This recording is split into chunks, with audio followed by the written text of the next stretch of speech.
Bien, vamos a un tema bien interesante. El Swim Count es un test doméstico que va a evaluar la fertilidad masculina y que permite a los hombres con problemas para tener hijos anticiparse a algún tratamiento para ser padre.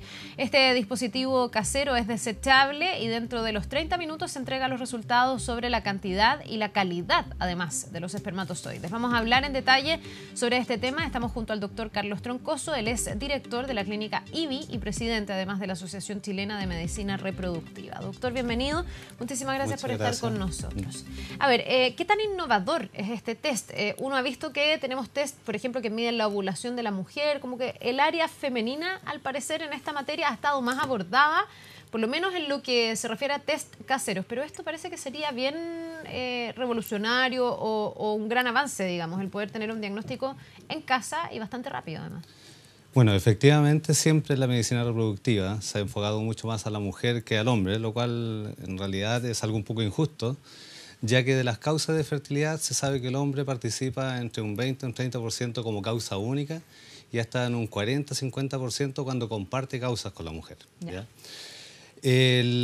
Existen hace mucho tiempo diversos dispositivos para evaluar el semen, pero esos iban principalmente enfocados hacia la cantidad, hacia el conteo de espermatozoides.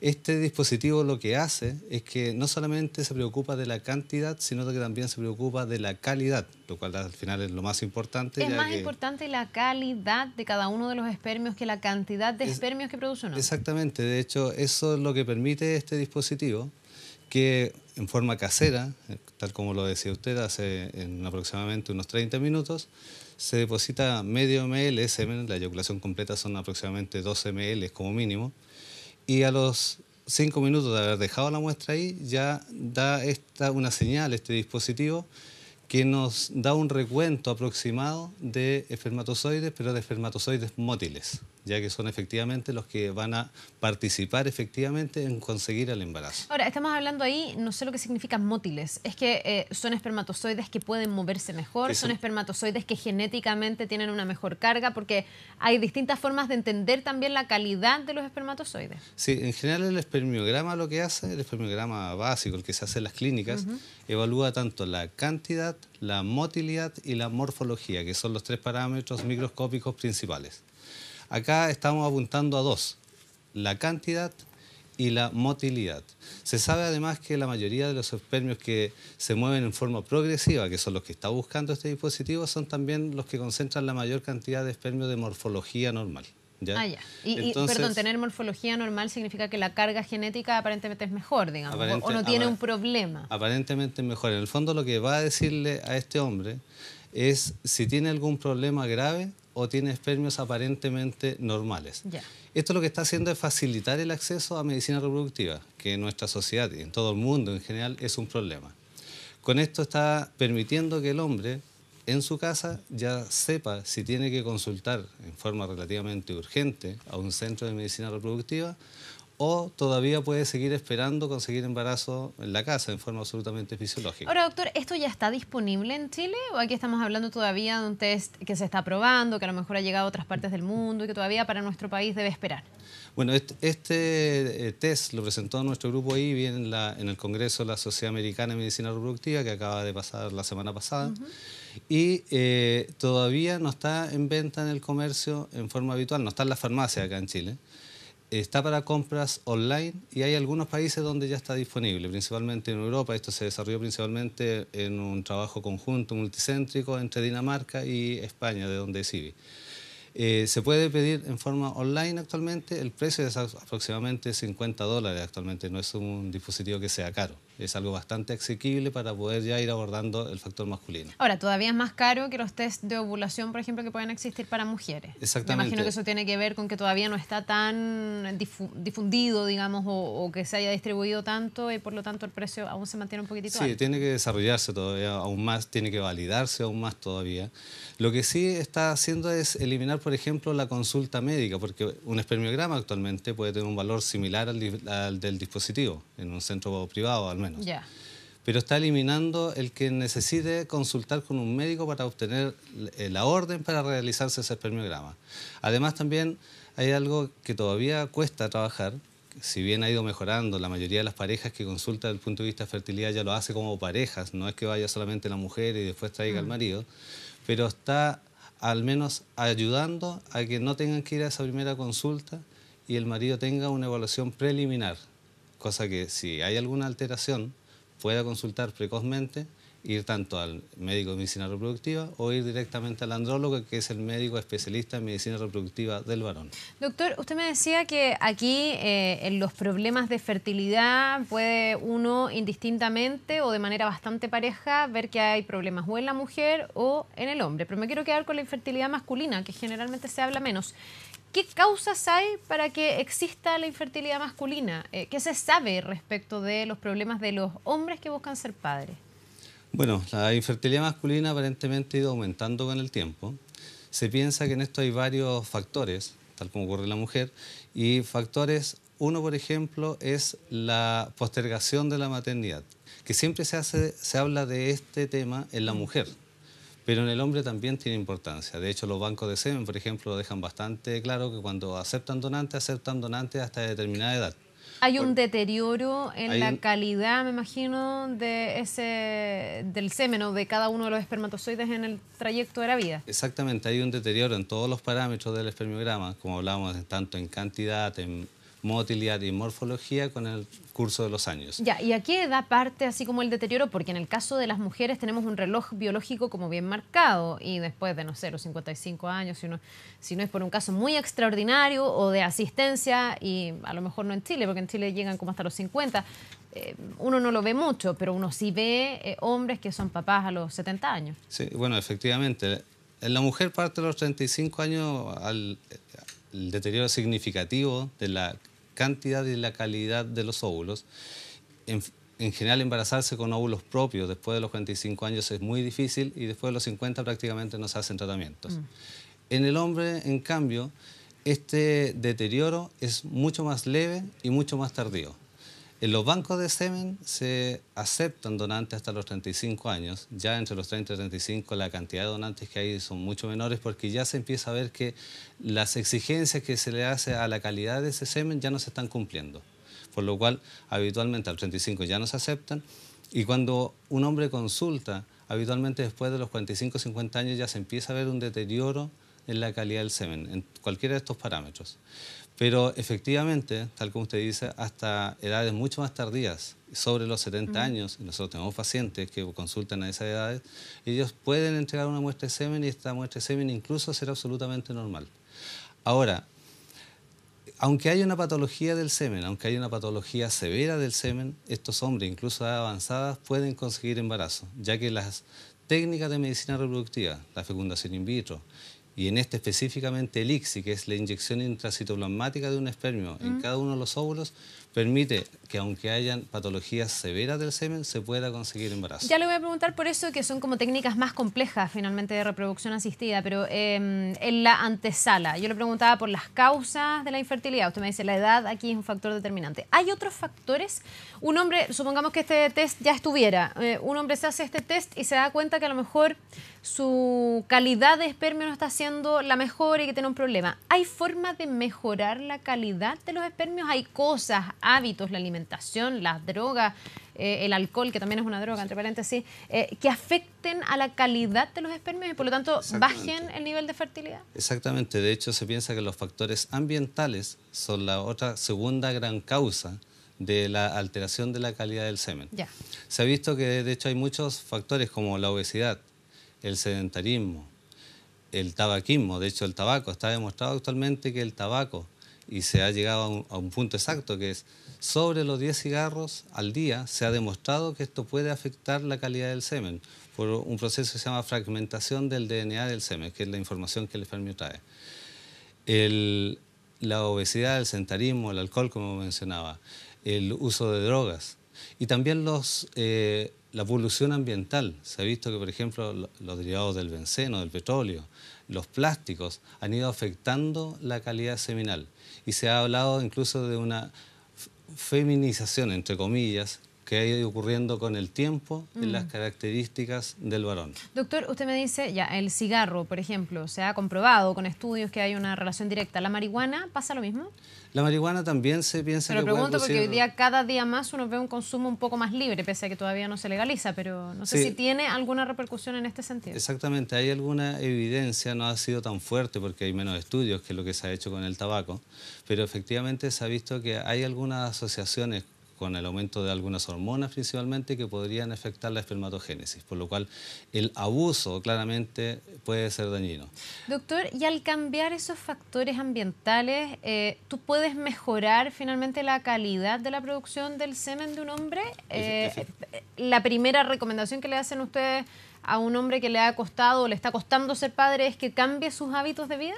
Efectivamente, cuando encontramos una patología del semen, primero hay que ser muy claro con los pacientes de que no existe un tratamiento mágico que vaya a mejorar las características del espermiograma. Cuesta mejorar las características del espermiograma. El urólogo, andrólogo, el especialista en medicina reproductiva masculina, lo que hace habitualmente busca primero causas anatómicas que pudiesen existir, como algún varicocele, algún tumor, algo que podría estar afectando. Y si no, ya va hacia la segunda parte, que serían los hábitos y también ir a impactar sobre, por ejemplo, la obesidad, el sedentarismo. Está demostrado que los pacientes obesos tienen menores niveles de testosterona y que estos van a afectar la espermatogénesis. También, como hablábamos, el alcohol, el uso de drogas también, el tabaquismo, también hay que reducirlo. Los últimos años se ha tratado de utilizar mucho algunos complementos vitamínicos. No está demostrado claramente su utilidad. Sabemos que aparentemente dañinos no son. Y se están tratando de dar para complementar un poco todo este enfoque multidisciplinario que están teniendo los hombres para mejorar la calidad del usted semen. decía que se ha ido constatando una feminización de los hombres. ¿A qué se refiere con esto? Respecto de la pérdida, me imagino, de esa calidad, pero ¿por qué se dice una feminización? Se habla principalmente por esto que comentaba, de la obesidad, la polución ambiental, los contaminantes, que llevan, entre otras cosas, a la disminución de los niveles de testosterona y a la disminución de la espermatogénesis. En el fondo se está perdiendo esta muy buena calidad espermática que aparentemente había hace algunas décadas atrás. Y de hecho hay varios trabajos, algunos franceses sobre todo, que han investigado al respecto, que han demostrado que con las décadas estos parámetros de excelencia seminal se han ido perdiendo un poco. Y se piensa que principalmente esto ha sido secundario a los hábitos y a la contaminación ambiental. Sí, hay unas proyecciones que son bien alarmantes, digamos, de cómo se ha ido perdiendo esta capacidad y que de aquí en el futuro se puede ir perdiendo la capacidad de la fertilidad de manera importante. Ahí las técnicas de reproducción asistida van a ser súper relevantes finalmente. Pero antes de entrar al tema de las técnicas de reproducción asistida, le quiero preguntar por otro factor ambiental que no hemos tocado, que es el estrés. Es clásico de una pareja que está buscando hijos que te dicen, ándate de viaje, relájense un poco, no piensen demasiado en tener hijos. ¿El estrés en el caso de la fertilidad masculina es un factor? A ver, el estrés claramente no ayuda, pero tampoco, y nosotros lo vemos en las consultas, en las pacientes que vienen, en las parejas que vienen, no hay nadie que esté buscando un embarazo, que lleve un tiempo ya en ello, o que esté sometiéndose a un tratamiento que no tenga cierto grado de estrés, ¿ya? Claramente hay diversos grados de estrés. Alguien que está, no sé, en una condición de guerra, por ejemplo, se ha visto que las tasas de fertilidad caen, ¿ya? Y son tanto a nivel femenino como masculino. Pero en general nadie se deja de embarazar solamente por estrés, ¿ya? Y eso es algo que hay que dejar bastante claro, que hay un componente de estrés, hay un componente de ansiedad.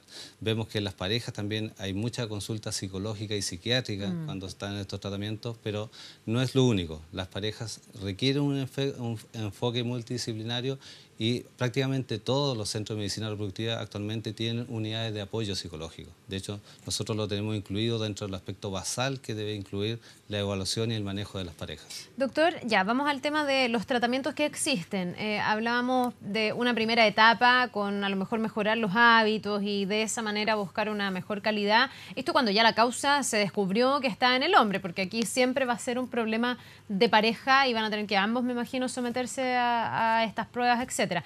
Cuando ya se determina, se dice, aquí tenemos un problema, la calidad del semen de este hombre no está siendo la correcta, ¿qué queda de ahí en adelante para la pareja? ¿A qué se debe someter el hombre? ¿Y qué tan exitosos son hoy día los tratamientos de reproducción asistida cuando el problema está en el semen, no en el óvulo de la mujer? Sí. Bueno, algo muy básico, que siempre es bueno recordarlo, es que la consulta debe ser siempre de la pareja y la evaluación debe ser de la pareja. Ni siquiera porque se haya hecho este test casero, el hombre haya encontrado que no encontró ni un espermio, por ejemplo, no por eso tiene que consultar él solo, siempre tiene que consultar la pareja, al igual que cuando la mujer tiene una patología, siempre tiene que ir el marido para tener esta evaluación. Al marido de la primera consulta, además de una anamnesis, que es la historia médica, la historia personal, la historia familiar, también se le va habitualmente a pedir como mínimo, cuando lo ve el ginecólogo, le va a pedir un espermiograma. Y con este espermiograma ya vamos a saber si existe alguna patología o no. Cuando vamos a ir a los tratamientos más básicos, se le pide un test adicional que se llama separación espermática, donde vamos en el fondo a identificar los espermios de mejor calidad. Es como hacerle un test de esfuerzo a los espermios para quedarnos solamente con los espermios que nos van a servir para un tratamiento. Ese primer examen nos va a decir si podemos ir a un tratamiento simple, como son la actividad sexual dirigida o la inseminación artificial, o tenemos que ir a un tratamiento más complejo como es la fecundación in vitro. La actividad sexual dirigida y la inseminación artificiales son los tratamientos que más se hacen en el mundo. ¿Ya? De hecho, no hay un número exacto de cuáles se hacen, por ejemplo, a nivel nacional, porque hay muchos de esos tratamientos que se hacen en las consultas privadas, se hacen en regiones donde no hay un registro posteriormente. Las tasas de éxito de ese tratamiento va a ser variable. Por ejemplo, en la inseminación artificial se habla de una probabilidad de embarazo que se mueve cercano a un 15% por intento. Se recomienda hacer un máximo de 4 intentos. Perdón, doctor, es que creo que aquí igual es importante que digamos lo que es la inseminación artificial, porque mucha gente confunde la inseminación artificial con lo que es la fecundación in vitro, sí. Y que son completamente distintos, y que una es de baja complejidad y la otra es de alta complejidad. Sí, la inseminación artificial es un tratamiento simple, que consiste en inducir la ovulación en la mujer, que puede ser con medicamentos orales o inyectables, hacerla ovular en un determinado rango de tiempo, de hecho rango de horas, y coincidiendo con esa ovulación se le pide una muestra de semen al marido, se prepara esta muestra de semen, se separan los mejores espermios y estos espermios se ponen dentro de la cavidad del útero. Con esto estamos ayudando a que exista la ovulación, coincida con la presencia de espermios de buena calidad en la cavidad del útero, que es más allá del cuello del útero, que es un lugar de eventuales conflictos. Vamos además hacer coincidir esto, como decíamos, temporalmente, y vamos a dar algún apoyo hormonal, esperando 2 semanas después hacer un test de embarazo para saber si esa mujer está embarazada o no está embarazada. La probabilidad de embarazo por ese intento va a ser cercano a un 15%. Si nos va bien al comienzo, perfecto, lo hicimos muy bien, pero si no, va a ser necesario repetir ese tratamiento y se recomienda intentarlo por un máximo de 4 veces. Ya. Y eso porque ya ahí uno dice, agoté las posibilidades, digamos. Aquí hay que pensar en algo Pasa que más después complejo. de 4 veces se van a embarazar entre el 50 al 60% de las parejas que comenzaron con este tipo de tratamiento. Ya. Después de un 4.º intento, las probabilidades de embarazo no aumentan y además tenemos que considerar que aquí habitualmente ya viene una historia, hay una determinada edad de los pacientes y no podemos seguir perdiendo tiempo en un tratamiento que ya se vuelve muy ineficiente. De hecho, después de un 4.º intento, la probabilidad de conseguir embarazo empieza a ser parecido a lo que pasa en la casa. Entonces, si no te haces nada. No estamos sumando al final. Después de un 4.º intento, deberíamos pasar a fecundación in vitro. También podemos llegar a fecundación in vitro si las características del semen o las características que evaluamos en la mujer no permiten haber ido a inseminación artificial. Porque cuando el semen no es de buena calidad desde el comienzo, no se recomienda la inseminación artificial en el fondo. No tiene mucho sentido. Tú tienes que pensar de inmediato en una cosa de alta complejidad. Sí, porque puedo encontrar un espermiograma normal, un espermiograma con patologías leves y con esta separación espermática que sí me permite ir a inseminaciones, o puedo encontrar una patología severa del semen, o puedo no encontrar espermios, que es otra alternativa también. ¿Ya? Cuando no se encuentra espermio, ahí no hay nada que hacer, ¿o sí? No, uno puede presionar o generar la producción. Hay que estudiar en el fondo, eso se llama azospermia, ¿ya? Que no existen espermios en el eyaculado. Hay 2 tipos de azospermia. Una que es obstructiva, en el fondo que sí se producen, pero hay un problema en los conductos, los cuales no llegan al eyaculado los espermios. Y también hay una azospermia secretora, que en el fondo hay un problema en la fábrica, en el testículo, que por alguna razón no está produciendo espermio. Y uno puede ayudar a que sí se produzcan. Hay algunas patologías donde sí se puede estimular, que es un periodo prolongado, aproximadamente unos 6 meses o más, para que se produzcan ¿Y espermios. eso es con medicamentos? Es con medicamentos, que son gonadotropinas los que se usan. Ya. Pero la mayoría de las veces no es factible hacer esta estimulación hormonal y lo que se hace es ir a buscar espermios por medio de una biopsia testicular que se hace en forma microscópica, porque hay nidos en el testículo donde sí pueden haber producción de espermios, donde sí hay espermatogénesis.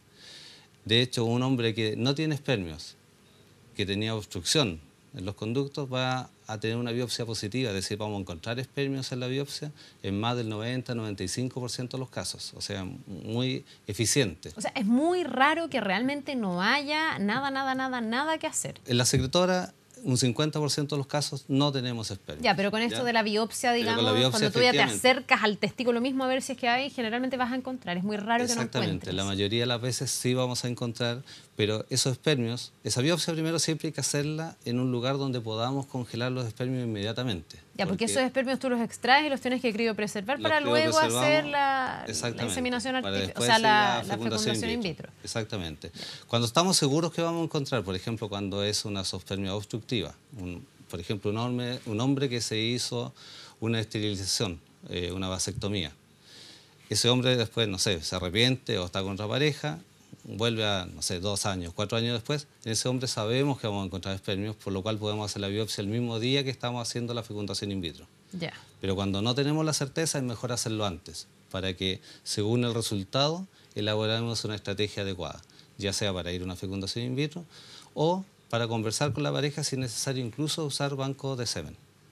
Bueno, ahí ya es que usar los espermios de otra persona, digamos. Exactamente. Eso ya es lo más radical cuando me imagino es todo lo más anterior no radical funcionó. y que desde el punto de vista de patología masculina cada vez se está utilizando menos. Siempre está el concepto de que se está usando cada vez más los bancos de semen.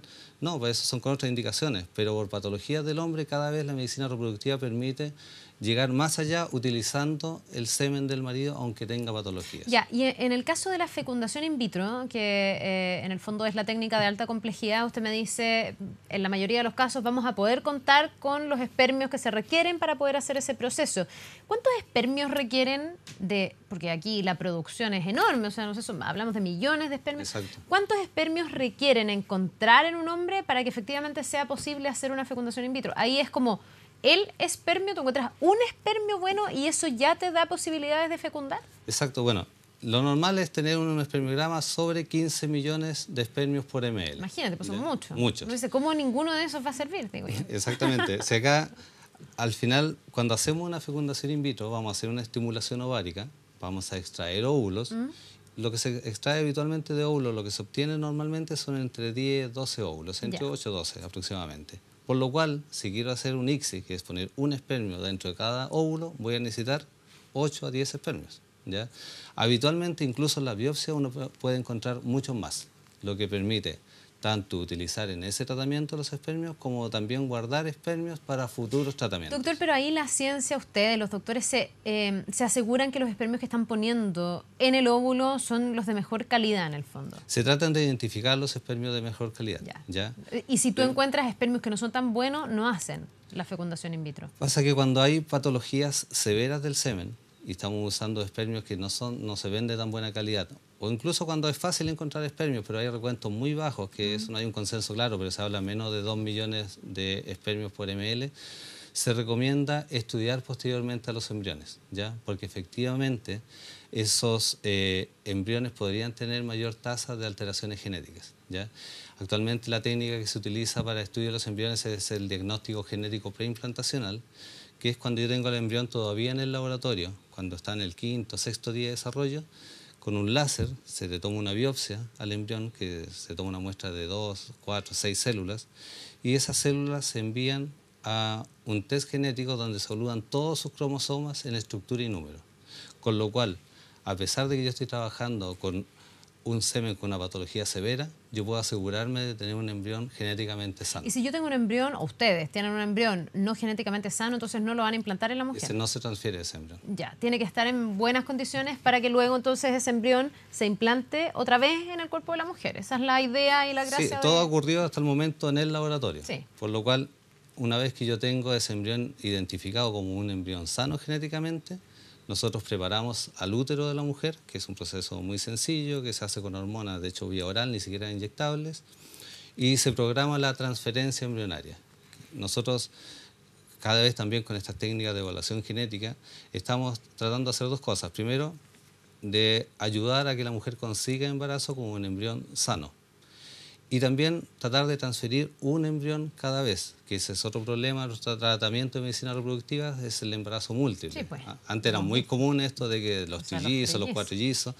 Actualmente, un índice de calidad de un centro de medicina reproductiva es el embarazo único, de transferir un embrión con una alta tasa de éxito para que así esa mujer se embarace posteriormente de un embrión, un feto, tenga solo un niño. Ya, y los embriones, o sea, porque también esto, yo me imagino, hay aquí como un tema hasta ético, ¿no? De qué pasa con esos embriones, porque, no sé, ya, yo me hice el tratamiento, lograron fecundar 8 embriones, a lo mejor hay 3 que no están genéticamente aptos, otros que, entiendo, mueren como en el camino, ¿no? Por razones naturales. Supongamos que quedan 4 embriones, me implantan 1.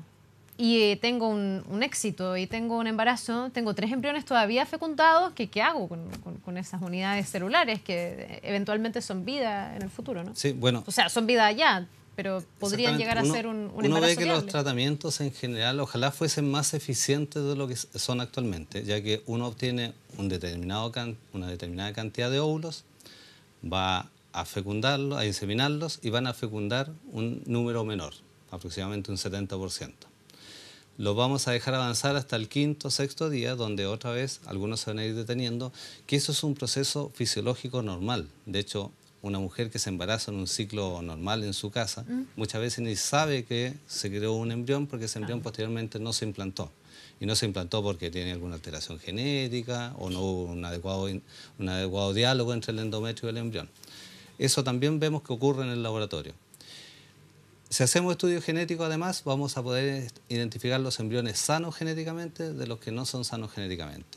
Y efectivamente puede ocurrir que una mujer, por ejemplo, lo más habitual es tener entre 1, 2, 3 embriones sanos. Si tenemos uno, vamos a transferir ese y si tuviésemos que buscar otro embarazo, vamos a tener que repetir todo de nuevo. Si tenemos 3, por ejemplo, vamos a recomendar transferir uno y los otros 2 se guardan. Esos 2 embriones siempre son de la pareja y quedan guardados ahí con fines reproductivos. Uno tiene que mantenerlo para cuando busque el hermanito. Exactamente, para que la mayoría de las parejas vuelven entre 1 a 2 años después de haber conseguido su primer embarazo y su primer niño en la casa. Y con esos embriones que ya están guardados, volvemos a intentarlo en 1 o 2 años más. ¿Y si no quieren tener hermanito, que hacer todo doctor? de nuevo. ¿Se quedan esos embriones eternamente? La mayoría de las parejas, lo que nosotros vemos en la práctica es que la mayoría de las parejas quieren utilizar esos embriones. De hecho, existe la posibilidad de que den esos embriones para donación posteriormente. Pero la mayoría de las parejas los utiliza. De hecho, embriones para donación prácticamente no hay. Doctor, para cerrar, después de haber pasado todas estas etapas, que es súper estresante ver las parejas que a lo mejor nos ven, que están en esa situación, pero teniendo en cuenta que existen estas respuestas que antes no estaban, ¿cuál es la tasa de efectividad que tiene el llegar a un proceso así? Cuando ya revisaste el espermio, te diste cuenta que había un problema en la calidad, lo corregiste, llegaste a esto, hiciste la famosa ICSI, que es esta fecundación in vitro, donde tú pones finalmente el espermio dentro del óvulo. ¿Cuál es la tasa de éxito de eso? A ver, las inseminaciones actualmente lo que hablábamos, cercano a un 15% por intento, ¿ya? Una tasa acumulativa cercana a un 50-60%. En la fecundación in vitro, con un ICSI, por ejemplo, tenemos una tasa de éxito que está entre el 50 al 60%. Es harto más alta. Es como todas las inseminaciones juntas al final.